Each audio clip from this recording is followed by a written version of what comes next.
You know, people ask me all the time, why do you do this? Why do you not retire and read books and write fancy academic papers? And I say, yes, that is also important. But what is more important is that I was given an opportunity to read books in the first place, to engage with ideas because of the sacrifices of ordinary people. And so part of scholarship must be given back to the people in the form of public engagement. I see myself as a public scholar, what we call an activist scholar or a scholar activist, who's always trying to use the knowledge that is gained from reading books, from observing people in their communities, in their society, and giving them back, in the words of a Eusi Kwayana, giving them back to the people as a political nourishment and by extension, cultural nourishment. That's what I'm about. It's about being that public scholar whose work is not just confined to the classroom, but that classroom is extended to the public space.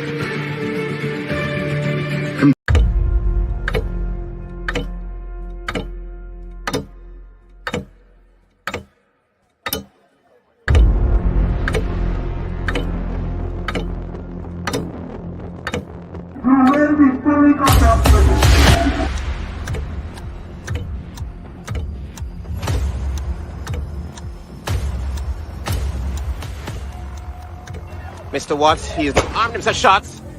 Watch it, tear gas. Live rounds. Also, I can see that.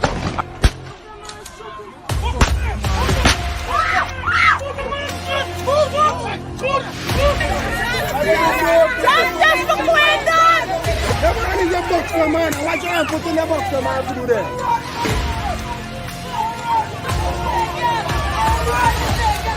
But since my cousin there, no, you come up the East Coast. You listen to me. Right?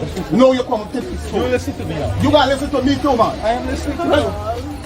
Now, I see you on the East Coast. The day when they get a protest of them, the next day, that's when you see one bigger heads come up to talk to my family. Right? And that's bad. If we didn't do a protest, then we want to see nobody for justice. You see? I'm not holding back nothing. I'm not holding back nothing. I just need justice for my family.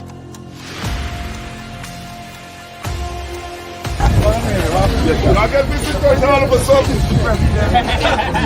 All of a sudden, you all get visitors. This is Joker. Who is that Joker? That piece of plum. They know who to deal with, you know.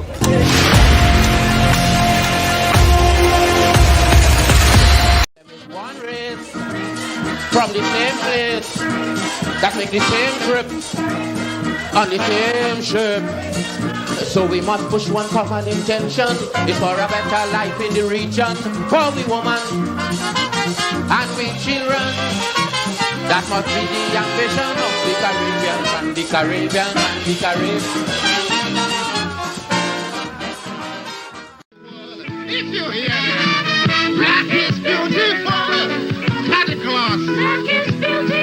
It's a textile. Lift your head like me. You got to wear it for with dignity.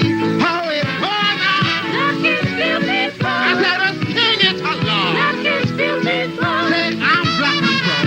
It's high time that we get rid of that old slave mentality. La la la la la.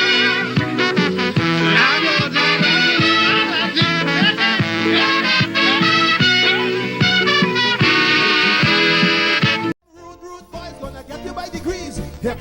West Indies.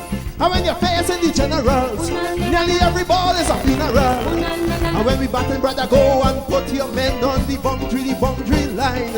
And if you give we a liquor, that is merely a hiccup. Look, you win the little battle, you lose the war. It's the same result every time. Everybody sing, here come the West Indies. Here come the West Indies. Them rude boys gonna get you by degrees. Here come the West Indies. I tell you now, here come the West Indies. Here come the West Indies. Them bad boys gonna bring you to your knees. Here come the West Indies. Special request to the Trinity posse. And what about the Guyana posse? And what about the Jamaica posse? If you hear that, black is beautiful. Santa Claus. Black is beautiful. It's a textile. Lift your head like me. You got to wear it for with dignity. How it was. Black is beautiful. I said, sing it along. Black is beautiful. Say, I'm black and brown. It's high time that we get rid of that old slave mentality.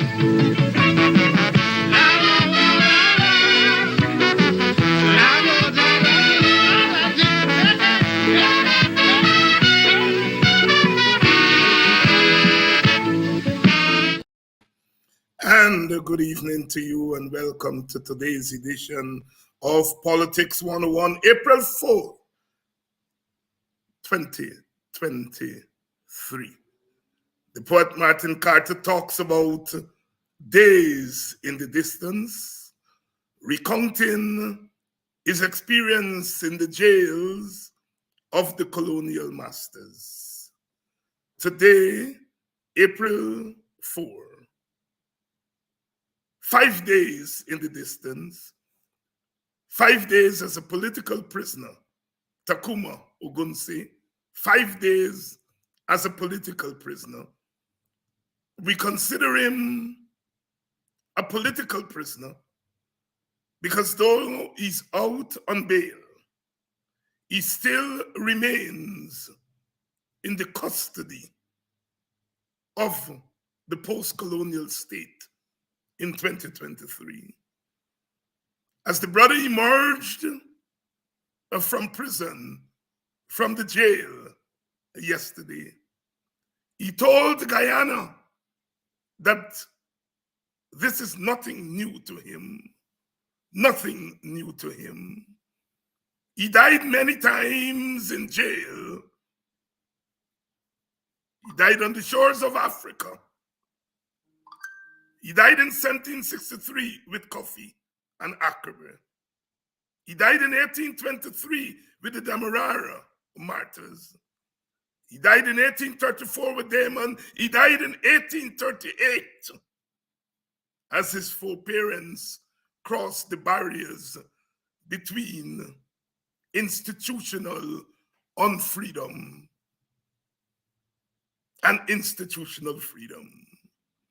He died with the brothers and sisters who came after emancipation and toiled in circumstances that were little better than their African brothers and sisters.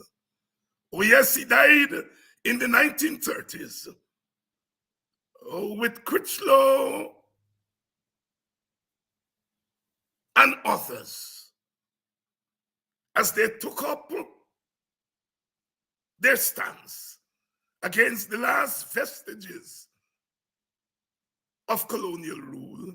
Oh, he died in 1953 with Jagan and Burnham,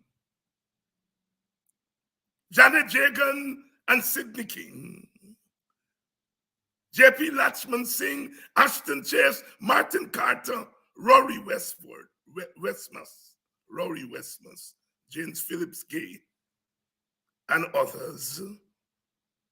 Oh yes, he died in the early 1960s when our people went against each other as they sought to answer the question, who governs? Who governs? He died in 1974 with Walter Rodney, denied his right to work at the University of Guyana. He died in 1980 when Rodney was assassinated.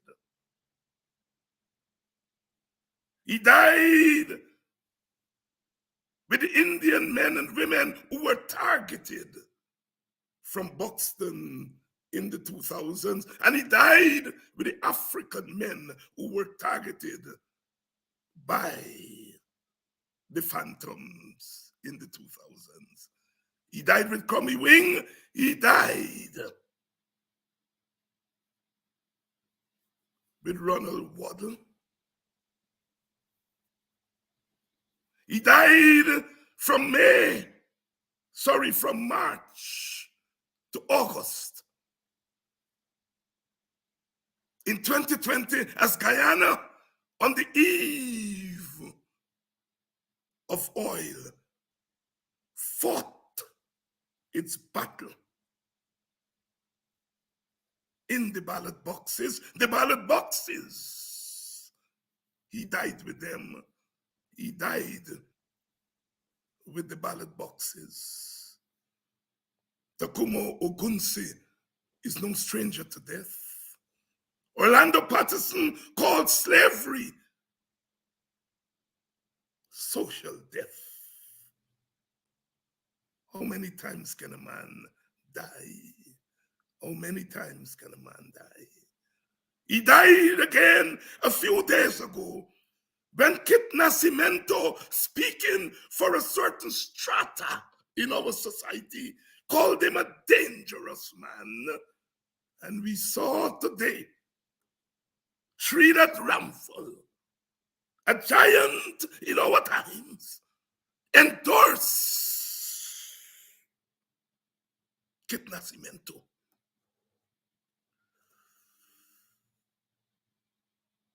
How many times can a man die? How many times can a man die? A good evening to you and welcome to Politics 101 again. It's April 4th today, and the title of our show is Eusi Kwayana. Guyana, no guilty race. Today, April 4, that beautiful soul, that drum major of Guyanese freedom, that sage of Buxton, that Gandhi of Guyana,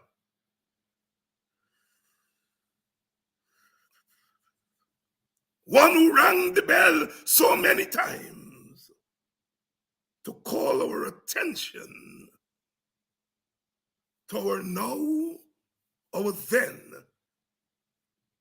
and our tomorrow.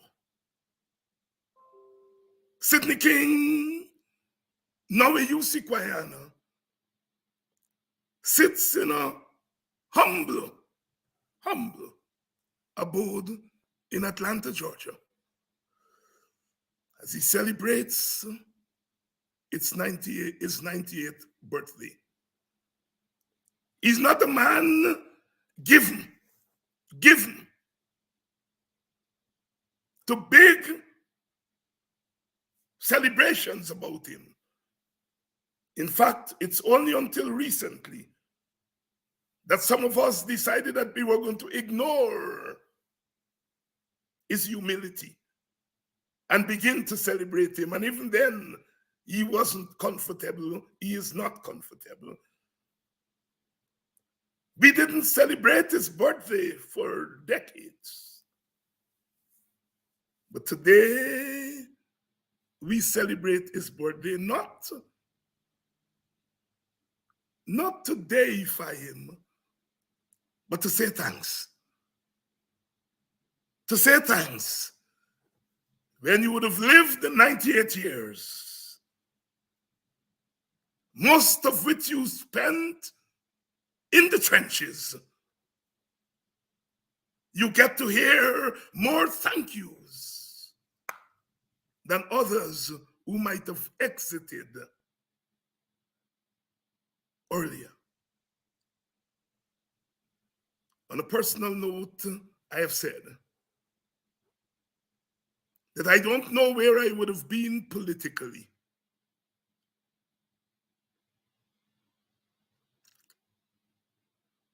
had it not been for Eusi Kwayana. I was born and I grew up just a stone's throw from where he lived and where his school was. And like many Buxtonians of my generation, we could not escape his example. And here I am today, as I said to Kit Nascimento, a little black boy from Buxton whose auntie worked in the kitchens of a colored elite. They were good to her because they gave her employment so that she could take care of her little black boys and little black girls. But because of her, and because of her, and because of our dear teacher Sydney, as she called him until the last day of her life, because of teacher Sydney's example, I sit up in here, as the Black Americans would say. I sit up in here and I can speak to one of those elites in whose kitchen she worked and tell him, go to hell. Because I come from the nigger yard of yesterday. But to the world of tomorrow, as Brother Martin said, I turn with my strength. And you, Kit Nascimento, you have to deal with me, with this little black boy and all other little black boys, thanks to Eusi Kwayana. But tonight is his night. When in 1953, that then little black boy told a big white boy they called the governor, I will not stand for this confounded nonsense. Oh, this was in the period of colonialism, a little black boy chatting back to the top white boy. And of course, his people put their folklore around it. And today, it echoes down to us as this confounded nonsense must stop. Are we saying in 2023, as we celebrate 98 with Kwayana, are we saying this confounded nonsense must stop? Or in 1961, as we prepare to go to war, he said there is a way that we can prevent the war. Let us join together at the leadership level. And he came out with joint premiership. Are we today in 2023 still asking, still hammering away for joint premiership? And then he declared the African Revolution, Cultural Revolution, in which people who looked like him, who passed through the dungeons of enslavement and colonialism, could lift their heads high and sing to Ethiopia and sing to West Africa. Our children walk around our Guyana with African names. African names. Nobody laughs at them. Nobody mocks them anymore for African names. Thanks to Eusi Kwayana in Swahili, the black man of Guyana. Oh my God. And then, as if gas is not running out, The man who wrote the battle song of 3 significant political parties in the annals of our history, the PPP, the PNC, and the WPA. That man was to caution Guyana again.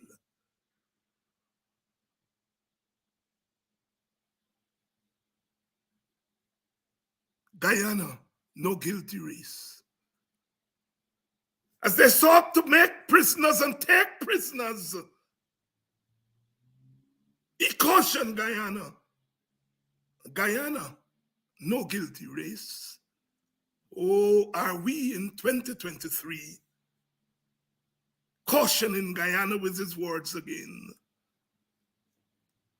A beautiful black brother who asked for nothing and gave everything. A beautiful Guyanese brother who gave the word, the notion of cooperative to our cooperative republic. He gave so much and asked for nothing of Guyana. A brother who helped by word and deed and thought to shape the notion of our modern Caribbean.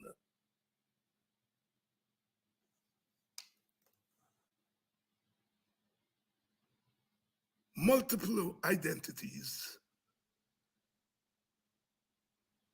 helping Guyana to return to the source, African Guyanese, and by helping African Guyanese to return to the source, he helped all of us. And so tonight we smile broadly as we celebrate with our brother Eusi. So many of you I know in the audience can relate a piece of him. His fingerprints are as much on our Guyana as his other brothers and sisters from the GMC to the National Cooperative Bank. Fingerprints on our Guyana. Eusi Kwayana is on all our faces. He's 98 today. Happy birthday, brother Eusi. I visited with him 2 weeks ago as I was in Atlanta for another assignment, but we spent a few hours together. And I wanted to say thanks another time. And when you say thanks to Kwayana, you don't say thanks. You talked with him. You talk with him. You reason with him. You spend time with him. And tonight, all of us are spending time with him as he celebrates his 98th year on Mother Earth. And tonight we will him to spend another 98. Because souls like those come once in 10 lifetimes.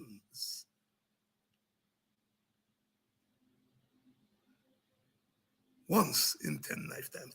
Good evening to all of you. Welcome to Politics 101. Are you joining us from Guyana? If you're joining us from that wonderful piece of earth called Buxton,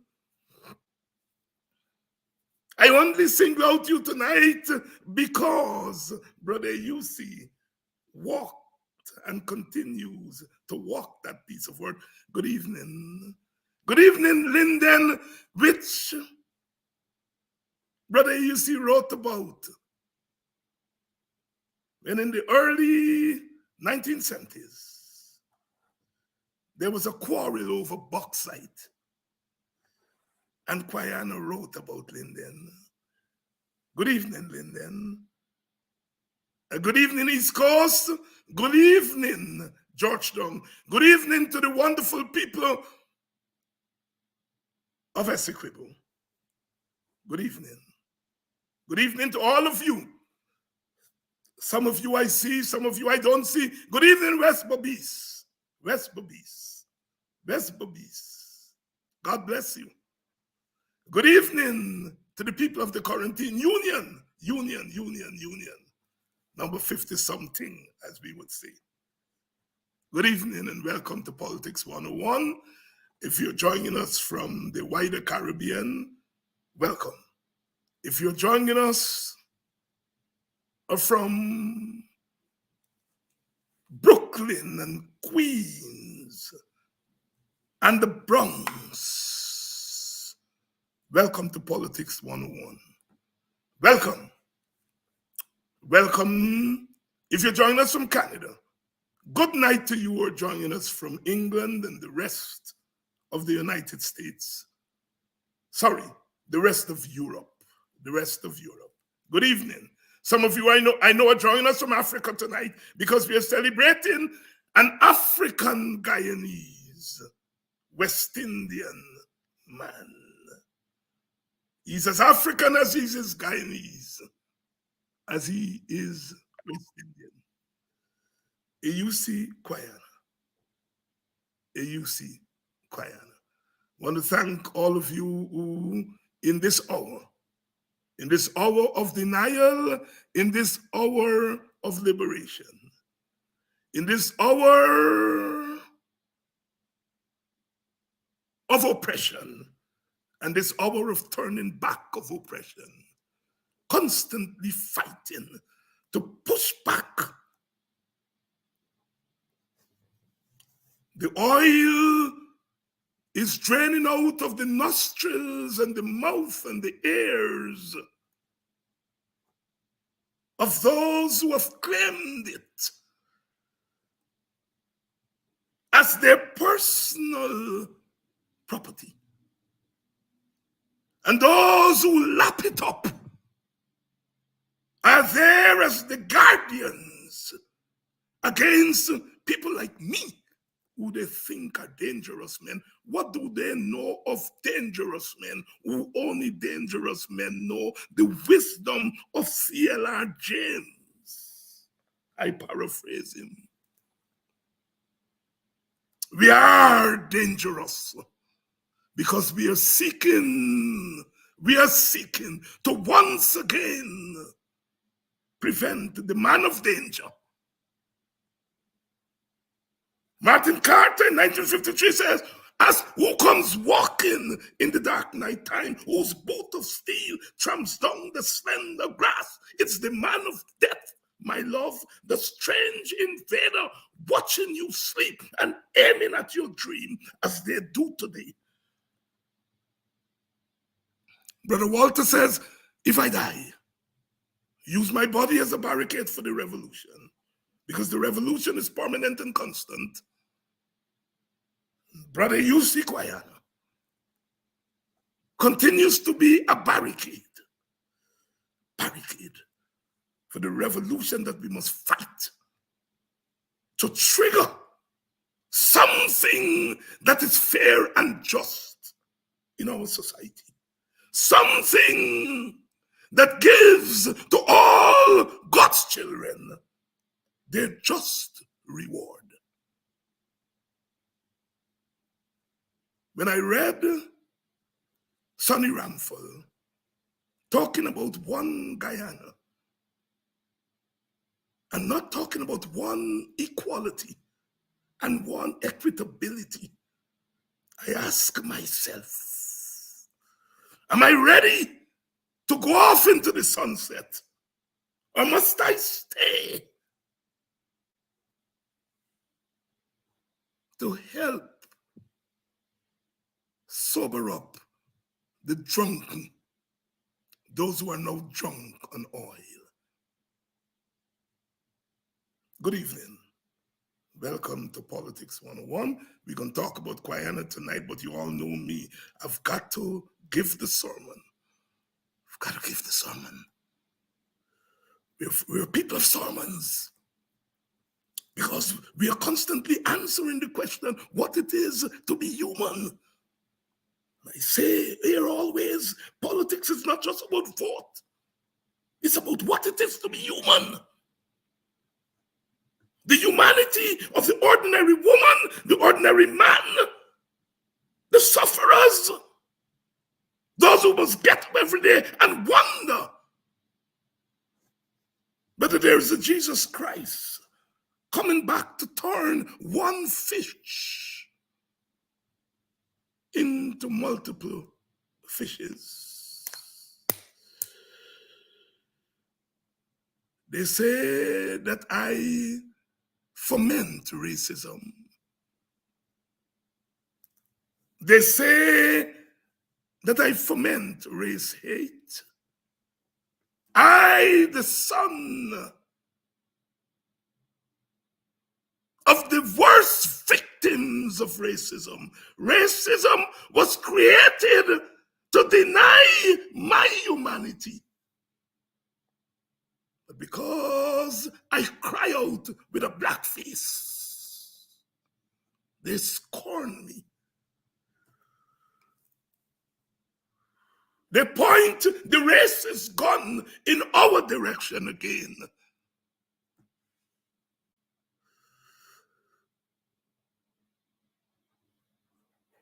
But as Brother Valentino said in that famous calypso, "Stay up, Zimbabwe," he said, if we got to walk some voodoo or some obia, Zimbabwe will be free. And when Zimbabwe is free, all of its children will be free. And as we did in 1838, when we walked through the gates of the plantation, we freed all those who came before and came afterwards. Our sisters and brothers who landed here from strange lands, they joined us in this journey that has brought us thus far. This far. Tonight we move. The brothers in the Grenadian Revolution said of 1979, as they made their move, tonight we move. Tonight we move as we celebrate the life of our brother. We're always on the move, because Kwayana taught us that there is always something to be done. C.L.R. James may have made it popular, but Kwayana, by his very life, his life example, taught us there's always something to be done. And that's our mantra tonight. There's always something to be done. Thank you all for staying with us another night, coming to bear witness another hour. Being all you can be in every way, saying to those in high and low places, this confounded nonsense must stop. Must stop. I've pulled together some younger friends of Guyana, as we must, to talk about what he meant, what he means, and what he will mean in our journey to the beautiful shore. We shall meet, we shall meet. We shall meet on that beautiful shore. Brother Jimmy Cliff says, many rivers to cross, but I can't seem to find my way over. Sometimes I feel like committing some dreadful crime, but it's only my pride that keeps me alive. Black pride, Indian pride, Guyanese pride, West Indian pride, the pride of the human being. That's what Kwayana taught me and taught us. It's only my pride that keeps me moving on. Tonight, we move in the open space, like the open word that Kwayana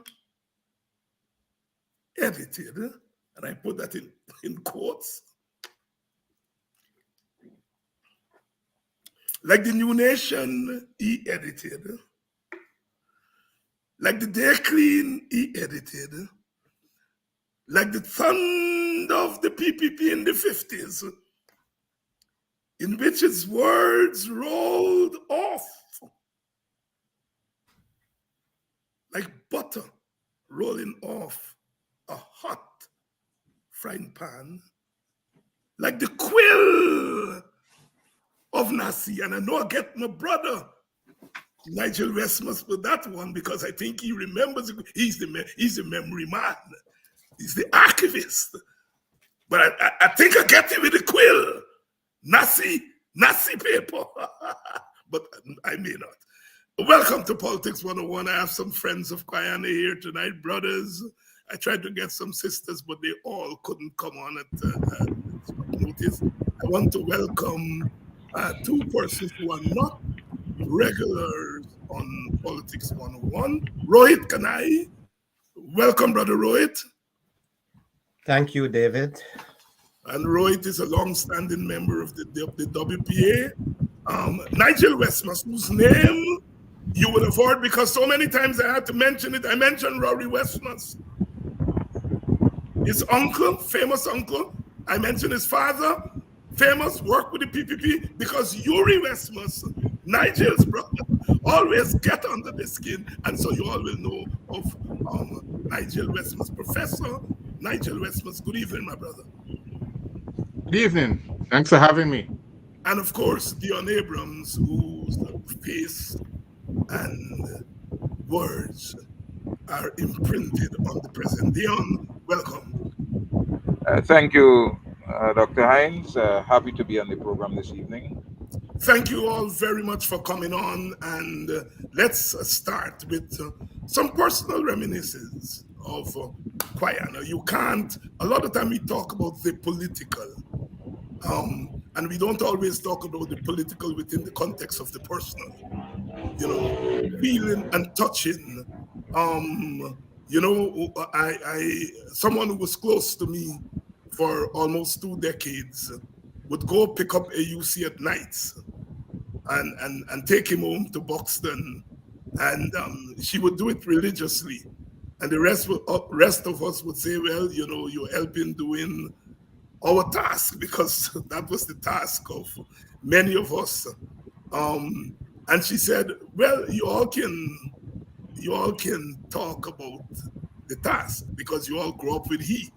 But I grew up hearing my mother and father. My mother worked at GMC, and I grew up hearing her talk about this legend. And now I get to meet him. I don't care if it's 2 times a day, 3 times a day. I have to drop him to Buxton. I'm honored to be in his presence. The rest of you all take it for granted because you all been at his side for years and decades. And I always remember that. Rohit, Kwayana, personal reminiscence.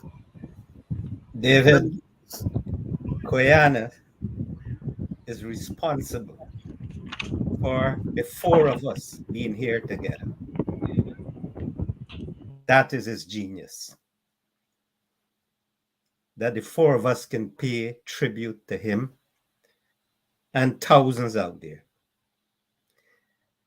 And the reason I say this is prior to meeting Kwayana, the reputation of him from the Indian perspective was he was somebody to be feared. And when I met him for the first time, I was humbled by the gentleness of the supposedly tiger. And up to today, I'm humbled by his gentleness. It doesn't mean he's not a man of steel. His works tells you that. But in his presence, it's like you are meeting with the Buddha. He is so silent. He listens to you with such a depth. That mark of respect for you. I can pick up the phone and call him, and I wouldn't do it for years. And it's not because I don't want to speak to him, but he has gone through so much over the past couple of years at the family level, and he suffered a lot of losses in recent times, yet he continues to do the political work. I feel as if I intrude on his time. It's a strange position to take. I don't know if it can make sense to other people. But you're humble. You're humble in his presence because of the way he treats you. And I'll give you a specific example. Kwayana, he came up to the US and he said he wanted to meet me.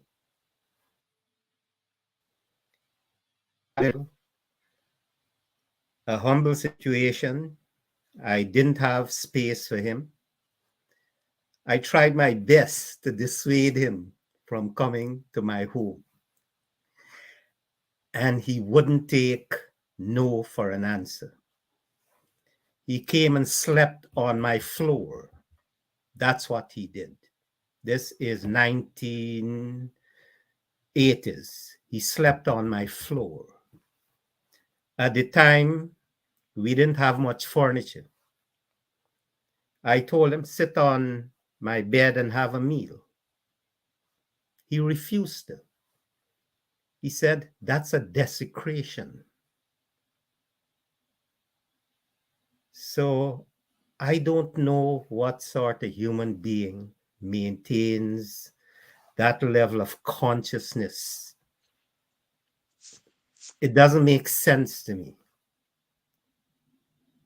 I don't know how it could ever make sense to me, but that's who he is. The fiercest of political fighter, yet the humblest of person when you're in his presence.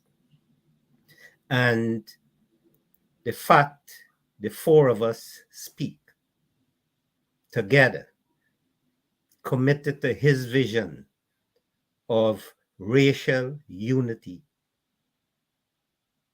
that is his handiwork, along with Walter. And I want to mention Brother Takuma in this tribute to Kwayana, because I remember distinctly when 9 of us were rounded up in Guyana as public terrorists because we were sharing out Day Clean newspaper. Just picked up, rounded up, and we were in the Brick Dam station. And they asked Brother Takuma, what's your name? And he said, Takuma Ogansi. And the charging officer looked at him and said, don't play the fool with me. Tell me your name. And he said, my name is Takuma Ogansi. Officer looked at him, laughed at him, and said, give me your name. And Takuma had to say, Colin Young. The officer refused to accept his name. But he accepted my name. He had no problem with my name. And the culture that Kwayana instilled made you proud of your heritage, made us realize that Takuma Ogunse is Takuma Ogunse. He's not Colin Young. And that has a very profound influence upon me. That very time when we were put in the lockups, the person I felt protected by was Takuma Ogunse. He was the veteran amongst us. Nigel, you were with us.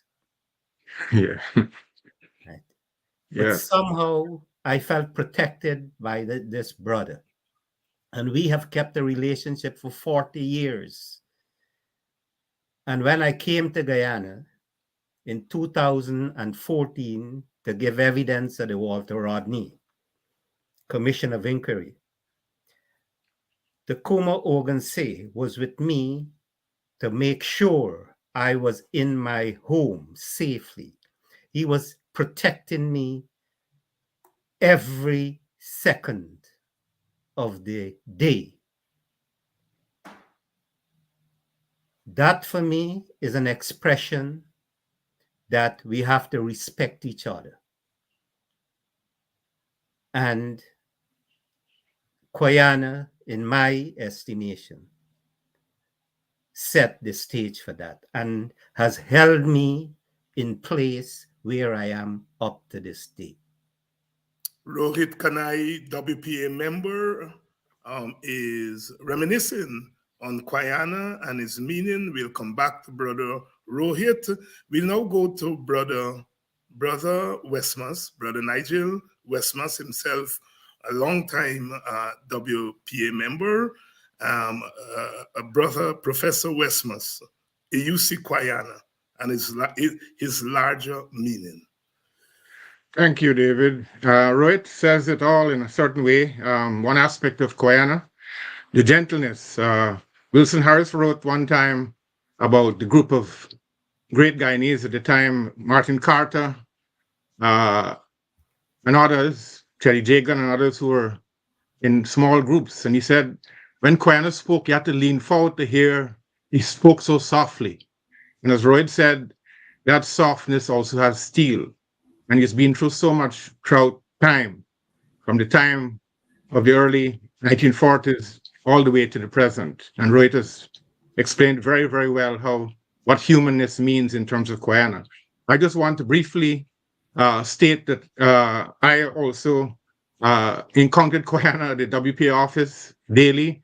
A lot of us young cadres always had an awe of him. When he's in the room, he's always working, and we were always very careful to tiptoe around him in a certain way.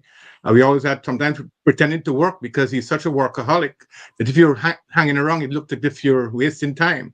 So he had a lot of influence on us. And the other influence was his writing. He consistently wrote. And I said of Walter Rodney, he wrote everywhere. The same for Kwayana. And I've been collecting, as David would know, since 1988, making a collection of Kwayana's works. And I can say here tonight, definitively, subject to correction, that of all Guyanese across the spectrum and across history, he's probably written more than any single other individual in the history of Guyana, cross genres, whether in poetry, art, plays, political statements, political speeches, the use of Creolese, the early use of Creolese, English classes, teacher, health campaigner. I actually came across one document where he's actually in the 1940s under the name of Adam Drops. He was writing about environmental issues, very pertinent today with ExxonMobil, and so he wrote under the sobriquet Adam Drops. And so in closing, in this first part, I would like to say that Kwayana is an amazing collection. He has an amazing collection of works, which I hope one day to publish, which will show how deep he is in all areas. So constitutionally, artistically, culturally, economically, politically, and of course, then one last point I'd like to make is that David, in his opening remarks, talked about his links to Africa. And I think there's one famous statement which he made, which shows you the necessity of collecting or making the point about that nexus between the modern African Guyanese and in Africa itself. Kwayana said when he was a young boy, the market lady at Lusiknan, who used to cut mango or whatever and sell mango, told him, Congo a high picnic, sonny, Congo a high picnic. What did she mean? She meant through oral history and oral memory that Congo was not a bad nation. It was folks of high career and cultures and ambassadors, somebody said in poetry, and that Africa was a place of civilization before the Europeans came. And that simple message transformed Eusi's life. And so I would want to, on this first part, to say, happy birthday, Brother Eusi, happy born day. And I know that your mind is as fine and perfect as ever, even though your body and your eyes might be taking its toll. Remarkable, remarkable. Thank you. Brother Dion Abrams, the youngest of the lot among us, but shaped like all of us by the example of Eusi Kwayana. Well, like Brother Rohit and I guess Brother Nigel, I grew up hearing about Brother Eusi. In fact, he was a close friend of my father over there, Abrams. When my father was working with the Government Information Agency at the time, me and Kwayana were pretty close in the village. But I never really got close to Brother Eusi until I was about 16, 17, preparing for the CXA and GC examination. And at the time, he was running a free class in English at Brother Kwame Apato's place on Friendship. And so I heard about the class and I went there. And he didn't question me about why, whatever, who I was. He said, that's great. Come in, sit down, get your book. And then we got to grow in our relationship. All of us who were part of that group became inspired by Brother Eusi for his simplicity, his humility, his kindness, his humanity in general. I mean, as youngsters, we always, at the county high school, you would go there, and when there was always the drumming, the singing, the dancing, I listened to Brother Malcolm Paris, and he said Brother Eusi was a person who held Buxton together in such a way that no other person can possibly do, even after he would have left Guyana. He was such an icon. I was at the Mrs. Cush's memorial only the other day, our 10th that anniversary, and her children related the impact of Brother Eusi on the life of that family, because Babsy Cush, her husband died, and she was in a quandary in terms of how to get by and so on. Brother Eusi turned up at her home and told her, "Look, man, you need to get up, move on." Actually sponsored her to go to the Government Technical Institute, and she was possibly the oldest student at the time. She did commercial studies. When she came out of that institution, he asked her what she was going to do, and she said she didn't know. He said, "Well, Buxton needs a commercial school. You have the skills now. You you can impart it to the people. Start as a class, a school here. She said she doesn't have furniture. She didn't have anything to get that school going. By the next day, she saw young boys fetching furniture into her yard and the blackboard and everything. And so she started her commercial school, and her eldest son said that, that school practically uh, kept them alive for the number of years that they were dependent on their mother. But that is the kind of impact that Brother Eusi had, and this concern for people was one that really cannot be surpassed. He was always engaged in establishing something to help people to overcome the hurdles of economic doldrum and so on. So, if you the number of organizations that Brother UC established in Buxton, the Women's Development Window, the Older Generation Union, with us, he sat one day. He said, "Times are difficult. Those were the difficult years. He said, "What can we do to help you all to raise some money to survive in these hard times?" He said, "Let's form a drama club." And through that, we established a village theater. He taught us about directing plays, producing. We did our advertising. We were able to raise little monies. And he never touched any of that money. He gave us the liberty, the independence to organize, to manage, to deal with the funds that we got as a way of culturing us and bringing us up to a level of maturity and independence as young people. And so from that also, for me personally, I discovered myself in many ways because at one point in time, the club, we ran out of plays, and he said we needed material for a concert. He said, "Why don't you all write a play? Somebody can write a play." I said, I will give it a try, you know. And I went home and I wrote my first play, which was called Gold Teeth. Brother David, you performed that play in the United States and so on.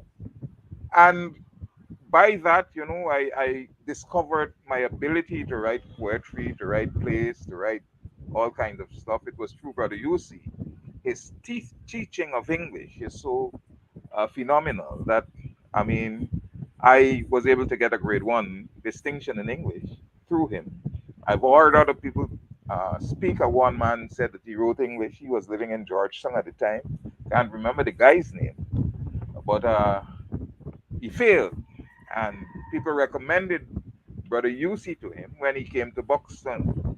He was able to join the class, and the next year he passed the GCE examination, which he wrote at the time. So, in every facet of life, culturally, spiritually, economically, Brother Eusi was there. He was concerned about others, and in many ways demonstrated, like we said, not much concern for himself in this regard. So he wasn't about fashion.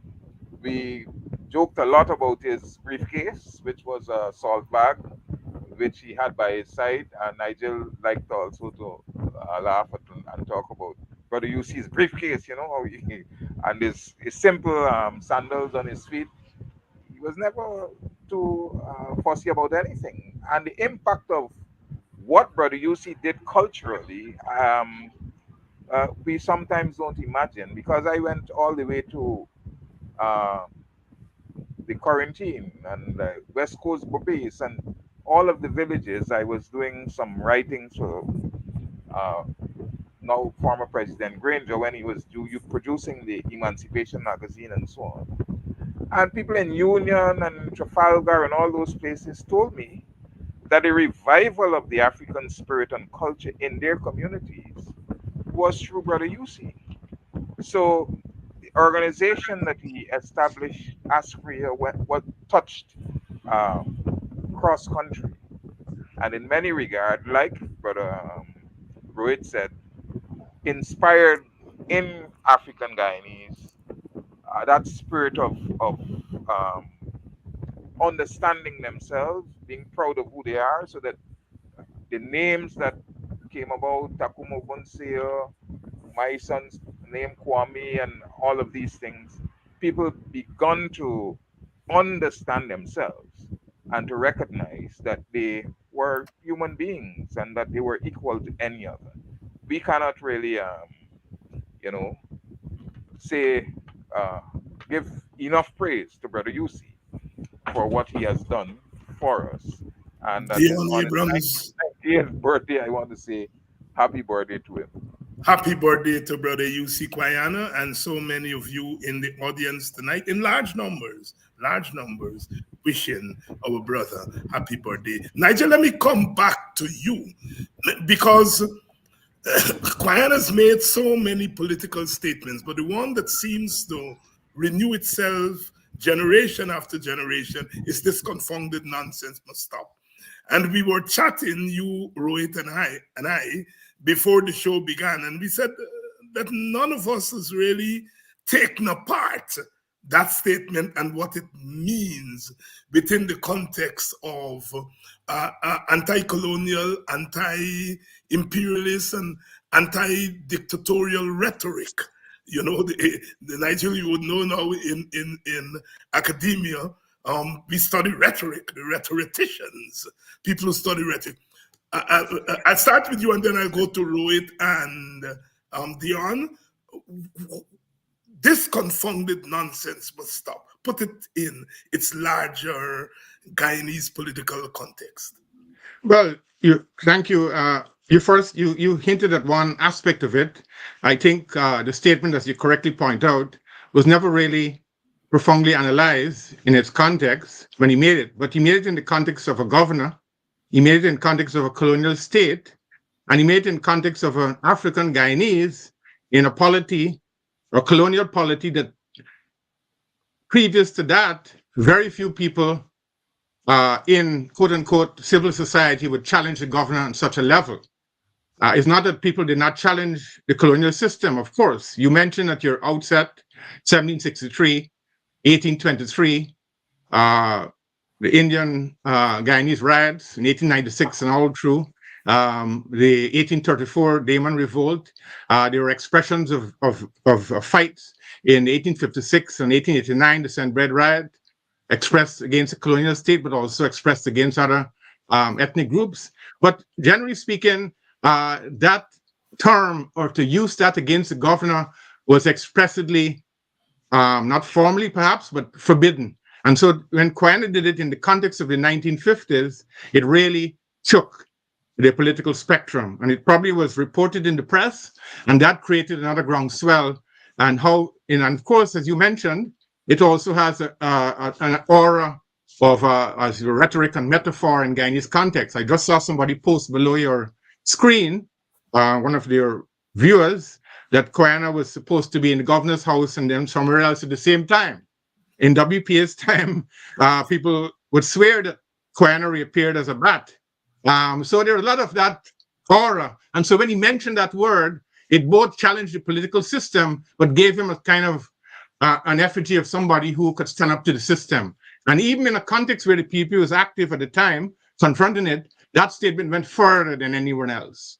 My uncle also made statements which were kind of, antithetical to the norm of how you address the governor. And so I would say in that context, it was both anti-colonial, profoundly political to the audience receiving it, and aspirational in terms of building broader movement against the colonial state.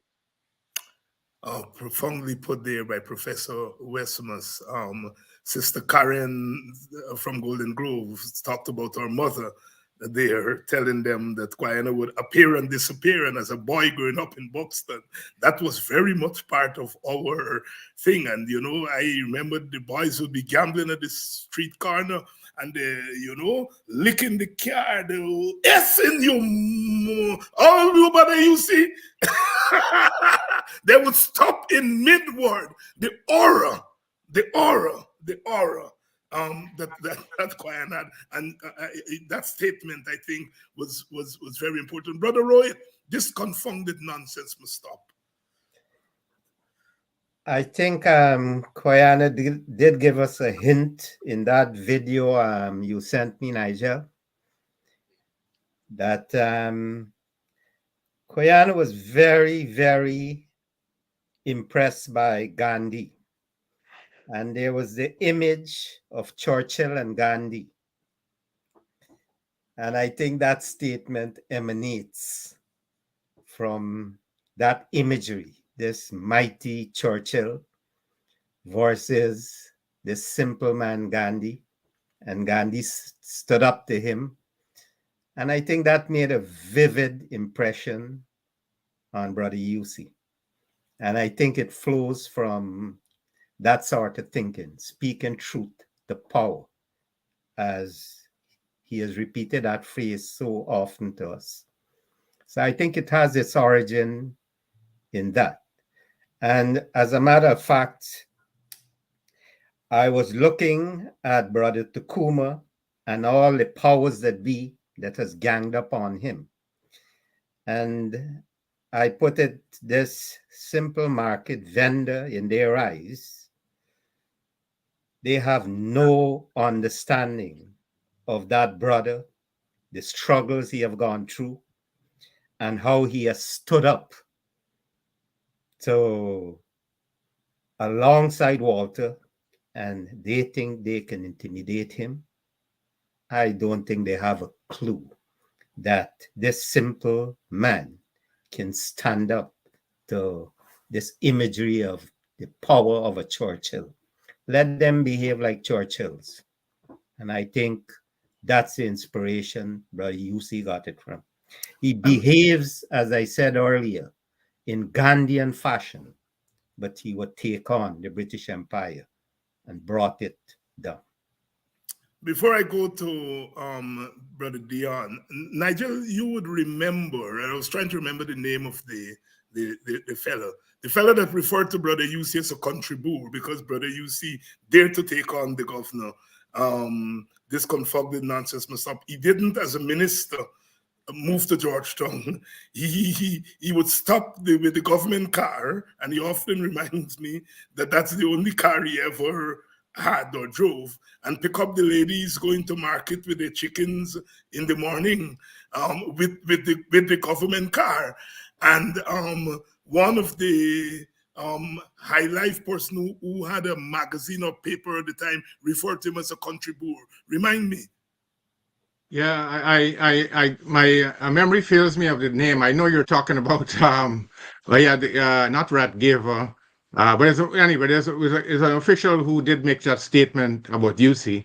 But going back to Rohit's point about the Gandhian roots of that statement, I think one of the points you made earlier, probably David had made it, at least if not in this program, another program, is that Eusi was a member of the Indian National Congress of Guyana. Yes. In other words, he was part of the, he joined the Indian National Congress of Guyana in the Indian freedom movement in a very early stage. A lot of people don't know that. And so it's quite accurate on Rohit's part to suggest that there's some influence there on Gandhi. Also, the issue of his Spartan clothing that Dion mentioned. And of course, he said as a young boy, going back to the point that Dion made about simplicity, or plays rather, he did peep through his door. He said when he was a young boy in Lusignan, he used to peep through to listen to an Indian play called Indar Sabha, a Hindu play. And that influenced him to write as well. So all of those things collectively, I think, inspired him to non-violently take on the British colonial state, but also with a departure from the others in the sense that he was more Spartan than the others. So his car, as David pointed out, would be used, colonial car, probably the state's car, be used to bring market women to up and down the coast. He said he never left a seat empty on the way down or up the coast, right? So that is quite Kwayana-esque in the total sense of the word. And just before I pass it back to you, I want to endorse what Rohit said about Takuma.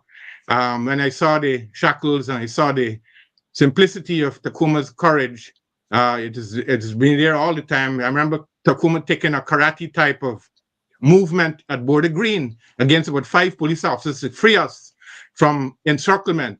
He didn't touch any of them, but the movement was a karate movement which they moved back because he was moving at tremendous speed, and it created an opening for people to move through. In the meantime, Brother Moses Bagwan was rescuing the vehicle, even though it was being rocked by thugs. He was stayed there calm as ever. So the whole Kwayana-esque imprint was on Takuma in terms of his name and in terms of his actions historically. Nigel West was there and talking about you would be dropping Kwayana home. You giving me a drop home. And he passed by UG and he see 3-4 people there. Stop. Brother David, stop. You can find out where they're going. So you gain a drop. And he begging you for a drop for other people on the road. I mean, it's a remarkable human being. And you hustling to drop you home because you got your business to go and take care of later. But he tell you, stop. Dion Abrams, your generation's interpretation of this confounded nonsense must stop. I mean, when the statement is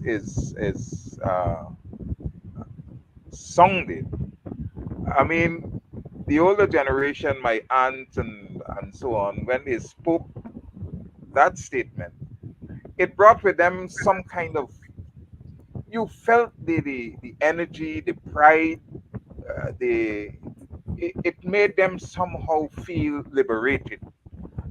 You could hear it in their voices because for them, and the interpretation I got was that nobody, the expectation of someone speaking to the governor like that was something that was out of the minds of people. It was out of the ordinary.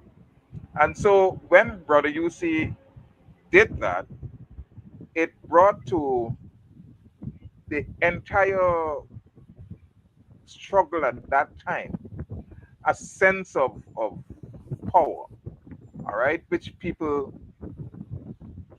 began to feel and to be encouraged to take on the authority in a stronger way, all right.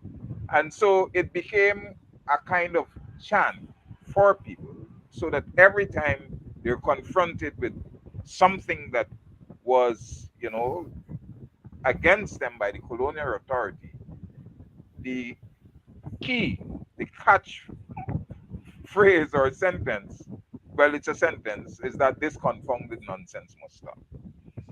And it has now taken on such a strong presence in the lexicon of our country that even people who don't understand it, the other day a man said this confunction nonsense must stop. There you go. There you go. And Kwayana did not say this confounded nonsense must stop. He said, I will not stand for this confounded nonsense. But then the fork took it and turned it into the flashing blade. This confounded nonsense must stop. And I remember as a 14-year-old, I'm attesting to what you're saying there.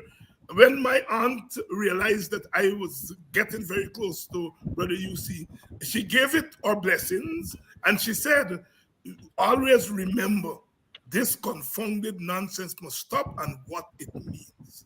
And it was that pride that they felt, that here was one of their own standing up to empire. Today we use the word empire.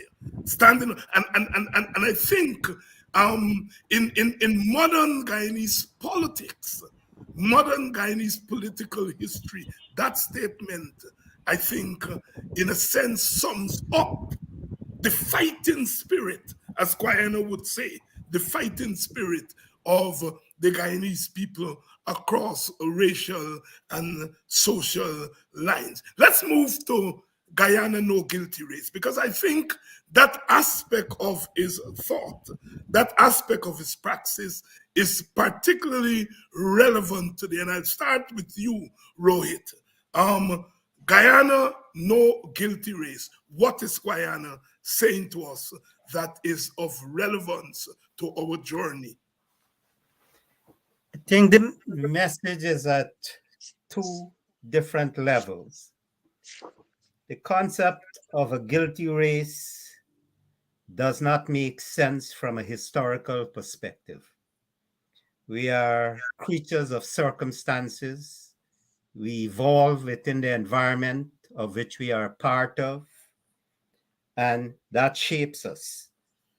Um, how we behave in that environment sometimes because of the immediate political problems. I can look at, let's say, independence, for instance. There's a lot of analysis that prior to independence, the races were living together happily. We're told that a black person could scold an Indian child, vice versa, Indian person could scold a black child if they saw them misbehaving. There was some sort of unity, but independence changed all that. Independence in real terms is a struggle for power, real power. And I think that changed the equation fundamentally. Independence is not a simple process. A lot of nations went to the point of civil war against the colonizing power for independence. In Guyana, within racial terms, the question was who will lead the country to independence?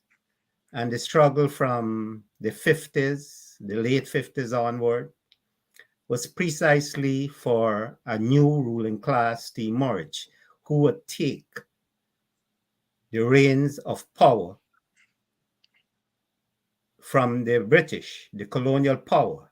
So it gave you the possibility of becoming the new ruling class.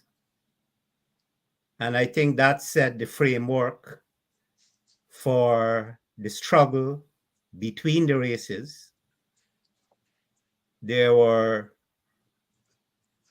things that were done on both sides, but it's happening within a historical struggle for power. In that sense, I would think there's no guilty race from a historical perspective, but what I would call from an empirical perspective, where people are physically involved in processes, the emotional part stands out. And I think that's the two things we have to reconcile. Nigel Westmus, Kwayana wrote that book in the context of the ethnic flare-ups after the 1997 election, in which Indian Guyanese were assaulted in Georgetown, and Ravidev and his group took up the mantle of defending Indians who were facing aggression from their ethnic counterparts across the divide. And Kwayana intervenes. Why does he intervene? Well, you're right about the context. Rohit hinted on one aspect of it, that is the historical aspect, that the struggle, the context is the struggle for control of the state through elections or through through elections would mean that one group is dominating another. That's a broader context. Historically, it has to do with the stereotypes of each other. Two major ethnic groups. There's a third one as well, but the ethnic sparring that went on, Brian Moore has a very good analysis of it in his book about that historical stereotypes of each other, the classic ones. The second thing that I think was Kwayana's book was addressing, our booklet, was the response and equality of response to what David termed of the 1997 problems or eruptions of inter-ethnic violence. That Dev's intervention did not give balance to the issue of what the roots of this problem and the problem in its historical and local context. And so he's trying to give balance to that theory of etiology of hate or something like that, which he put out in response and trying to say, okay, this is the only races being victimized here are Indian Guyanese in context. And that leads, of course, to broad context in all times and places. I wrote a piece for Sabbath News a year ago or something when I mentioned the interethnic, the uprisings on the estates, and at one point there was a collaboration between, at least one place, between African and Indians against the colonial state. And they have wrote in and said, we're kind of challenging, it's challenging the notion that it could be equality of resistance between Africans and Indians to the state. And that brings me to the modern period where in current times, when one group is in power and the other group is out of power, you have this battle over resources. Now, as Rohit points out, is oil. But the current view of the African Guyanese, and this you could put the Kumo Gunse in the context, is that there are four things. One, they're either into hits and jams, that is, they like to party. Secondly, they are criminals generally on the ground, blackies, etc. Thirdly, they're rioters on the streets, as in the case of 1997. And fourthly, that they are election riggers.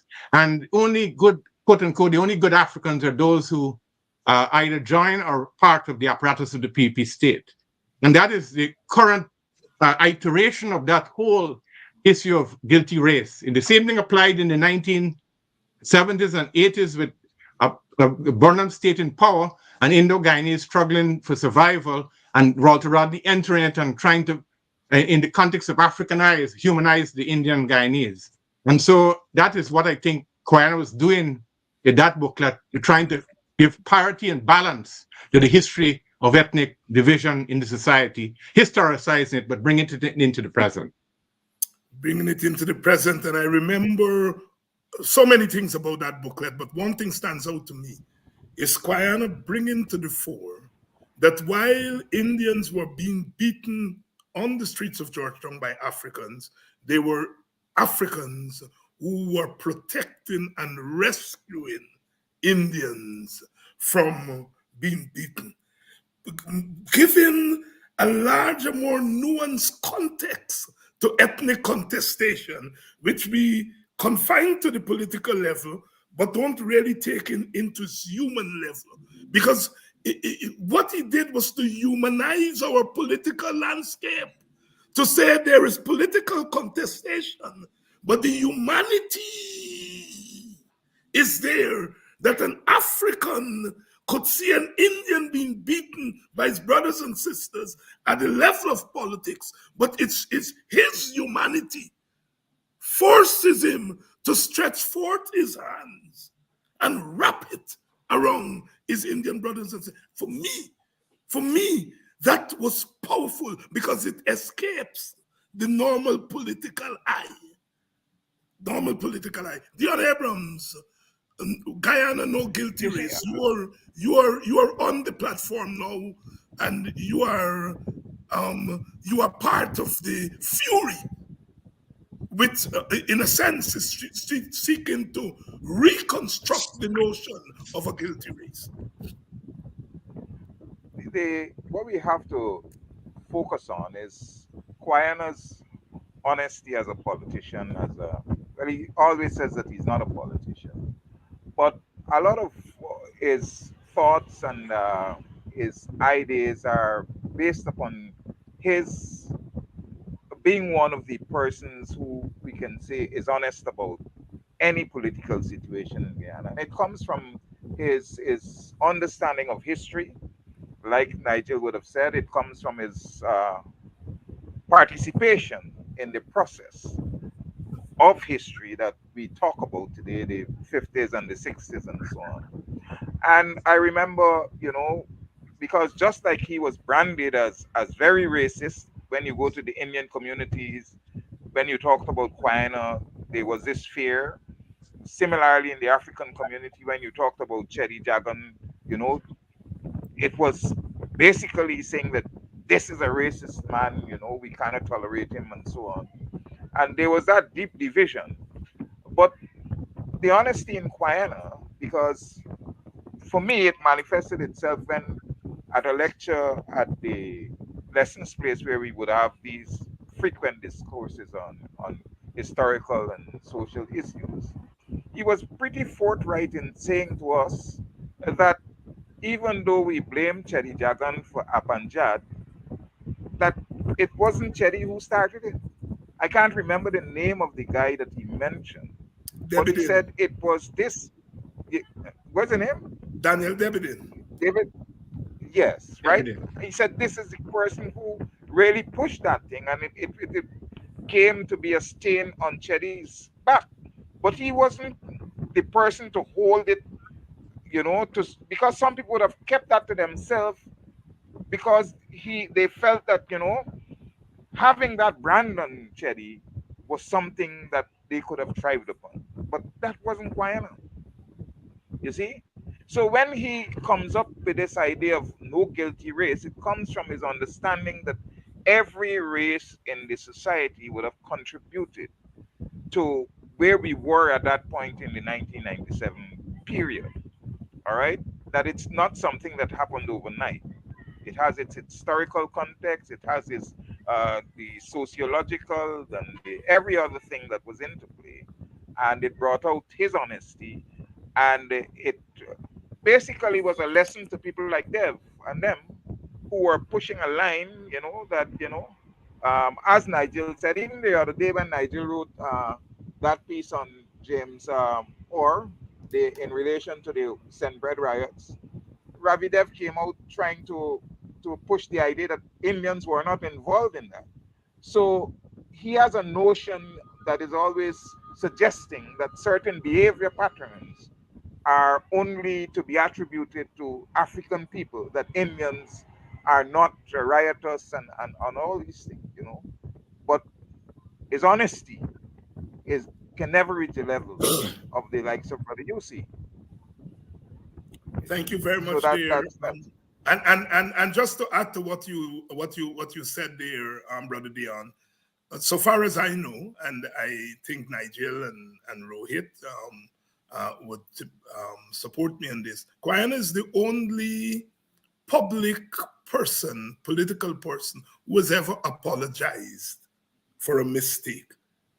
And he apologized for some of his stances in relation to the 1960s, in which he said he probably made the mistake, well, not probably, made the mistake of painting all Indians with the same brush. And he apologized for that. The only politician in our time who has ever apologized for anything publicly. And that speaks to the integrity. I always say that Kwayana is the font of political morality. Political morality is no longer discussed in the context of political science and so on. It's gone. But Kwayana, I think, is that source of morality in politics. Morality in politics. Let's talk about something that the contemporary generations are familiar with: shared governance and power sharing. And those even older people who would have come of age in the 1990s may have thought that power sharing and shared governance started in the 1990s. But oh no, in 1961, as a member of the African Society for Cultural Relations with Independent Africa, Kwayana called for what we now know as joint premiership. He argued that Mr. Burnham and Mr. Jagan should come together and jointly run the country in order to prevent the impending ethnic conflicts that were to follow. Of course, he said that if the two sides did not agree to share the country, then perhaps they should, as a last resort, go to partition. And if in the partition, he said, an African zone an Indian zone, and a free zone where people of both groups want to live together. So even the partitionists don't tell the old story about the partitioners' last resort. But however, that proposal became known for its partition rather than its joint premiership. It is only in the 1990s when younger scholars like Nigel and myself began to write publicly about joint premiership that we were able to pull back from partition to joint premiership. Joint premiership, even before the most popular scholar, Arend Leipart, a Dutch scholar, who popularized the notion in the 70s, even before Leipart, Eusi Kwayana of Guyana, then Sidney King, floated the idea of power sharing, joint premiership, or they call it in scholarship consociational democracy. Professor Nigel Westmus, take it from there. Yeah, well, you said a lot of it. Yes, shared governance is still a topic on the cards today. What happens is that every state that gets into power, given the constitutional excesses of the constitution that is now running the country, people get lazy with the idea of sharing power and move on to different kinds of domination. In this case, I would say authoritarian democracy. But going back to what David said, yes, that important point in time, and some scholars have also discovered that there were actually three calls for different types of power sharing at the time, not power sharing, but partition. That Dr. Jagan made a form of it, not explicitly in the same form. I think Peter de Geer made another form of it at one point in time, not explicitly framed. But because of what David says, that word partition, in the context probably of 1948 India-Pakistan division and the violence that followed, but also in the context of the peculiarities of politics of power in Guyana, that word became associated with negativity and painting of a Kwayana, as Rohit mentioned, as somebody to be feared all the way up to the present, until you meet him and you hear his explanation in gift, sorry, in No Guilty Race, his explanation in this particular document that David is talking about, which racial insecurity, which was the first time, as he mentioned, that a sitting or major political figure in Guyana actually apologized or expressed regret for actions taken in the past and has not been done since. But he did, in the context of very serious violence, propose, as David said, several aspects of it. And the essence of it is joint and equal premiership between, according to law, between Jagan and Burnham, or independent Indian and African leaders, an independent watch committee which would established by law, made up of people of all races, monitoring that kind of stuff. And also, at that time, a social system, again, mirroring what Jagan and Burnham would go on to, in Jagan in terms of the Marxist international movement, and Burnham in terms of socialist orientation, and the cooperative republic take up on the international stage. Here was Kwayana in 1961, adumbrating that kind of vision for Guyana, without foreign links. In other words, a neutral state, neutral of Russia and the USSR, which predates another epitome of, well, you know, the founding fathers in the Line movement had mentioned it in the early period, but Kwayana was saying this in the context of Guyana as well, that you would have a social system that neither East nor West would predominate over, and you have private enterprise and other forms of collective thing and a restriction of wealthy classes and so on, avoiding the emergence of wealthy class, which is an issue right now. Rohit just pointed it out. The issue over oil, the emergence of new wealthy classes are coming.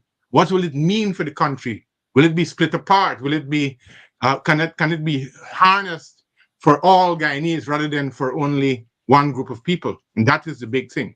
And then, the point that David was making, Kwayana offered, if that plan was not possible, that you have a country in independent zones, an African zone, an Indian zone, and a free zone of association.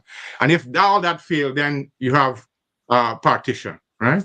So that is the partition would be that part of where people have equal zone.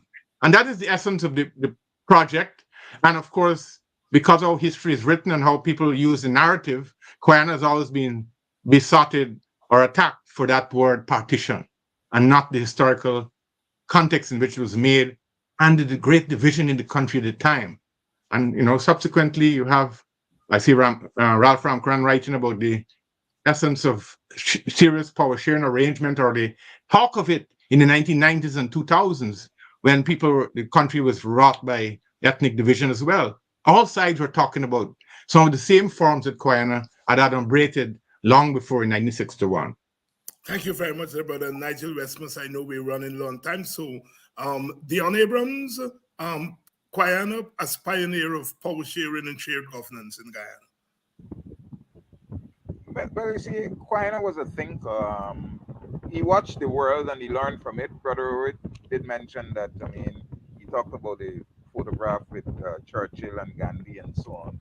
So the world was his, teacher.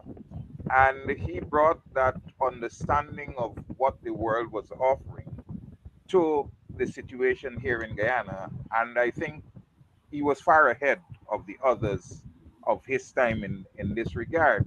So when he looked at Guyana and understood the context in which we were operating, he made those propositions, as Brother Nigel pointed out, in the interest of bringing peace to the nation. But unfortunately, for political reasons and due to the very dishonesty that we spoke about, that you never heard of all the other ideas of joint premiership and all these things that he spoke about.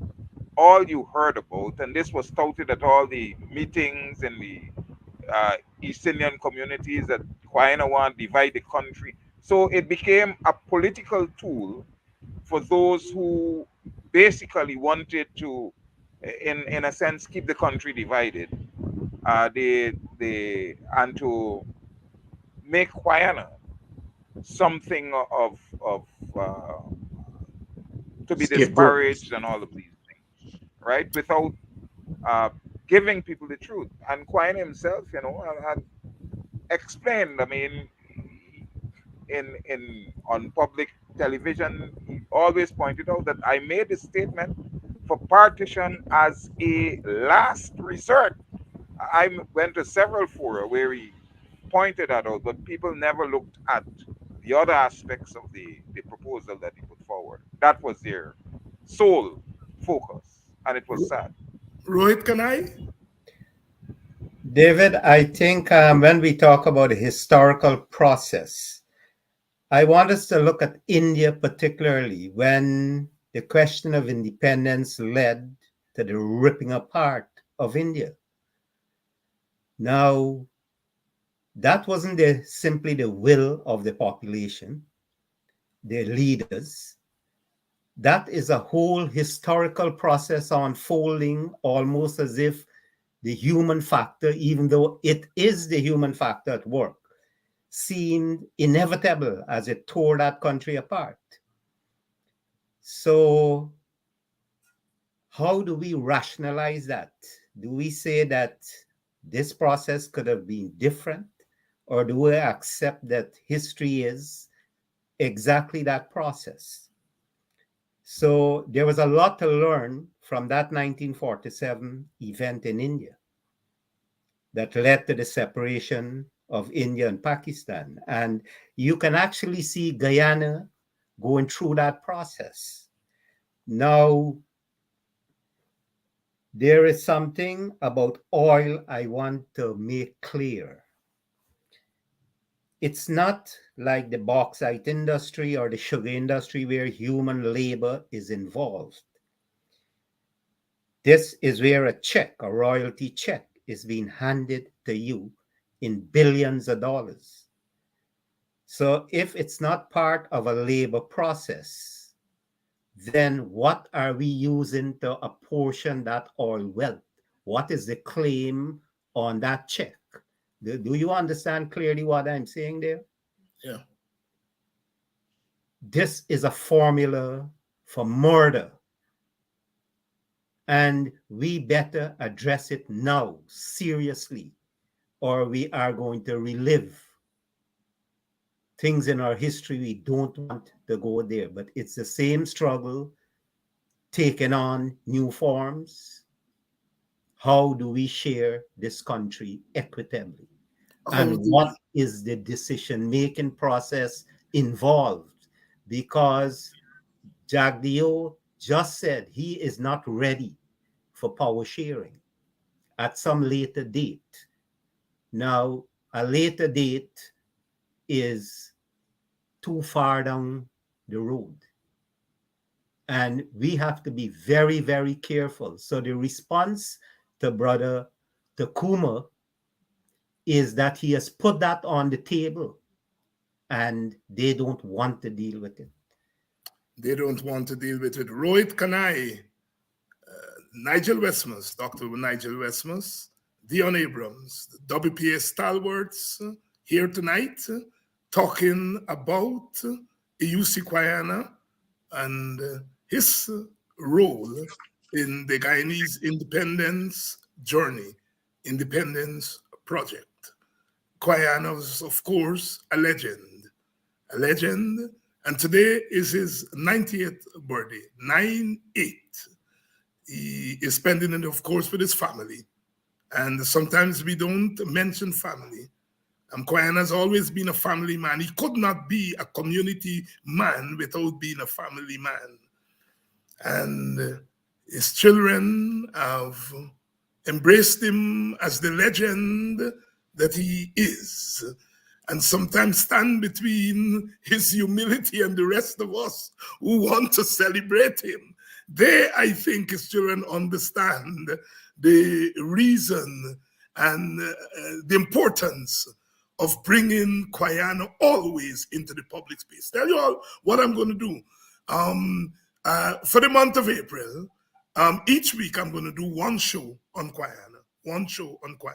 Of course, he was an educator. He was an artist. He wrote and sing. And he reminded me the other day when I went to see him and was talking, telling him that university student contacted me and said, no, man, she wanted to clarify that Kwayana wrote all the 3 songs for the 3 parties. She said, 1, maybe I could believe, well, all 3 that times. And I had to assure her. And then he said, don't forget, I wrote the battle song for the Demerara. He said that to me about 5 times. And that was quite a way of saying, but David, you should know, as my brother George Hines would say, Kwayana, you scold without raising your voice. All right? And Kwayana would say, he never beat a child in school. And George said, brother, you see, one word from you is more hard than beating a child. Eusi Kwayana, the legend, and it's nice that you all came out tonight to celebrate with him his 98th birthday.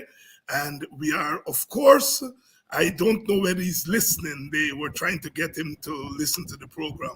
I don't know if he is, but it's in podcast fashion, so they can play that. Next week, I'm going to have another panel to deal with another aspect of the life and the times of Guyana's, the Caribbean and the African diaspora, Eusi Kwayana. Thank you, Nigel. Thank you, Rohit. I hope you all don't be a stranger. And come back. And Dion, of course, you're always here. And to you, of course, my wonderful audience, another night of witnessing. We come here tonight, the rumblings may be heavy tonight, but joy cometh in the morning. And joy will come in the morning because we have the life and the example of the Kwayanas of this world. We come in peace, we live in peace, but we come back tomorrow to take that karate stance that Brother Rohit talked about, Brother Nigel talked about, that Takuma Ogunsi is going to go back to court on Thursday. We don't know what they have in mind, but whatever they throw at him, in the spirit of Kwayana and Rodney, Rupnarain and Daye, Bonita Harris, and Clive Thomas, and others, known and unknown. We are going to fight it out. We are going to fight it out to the very end.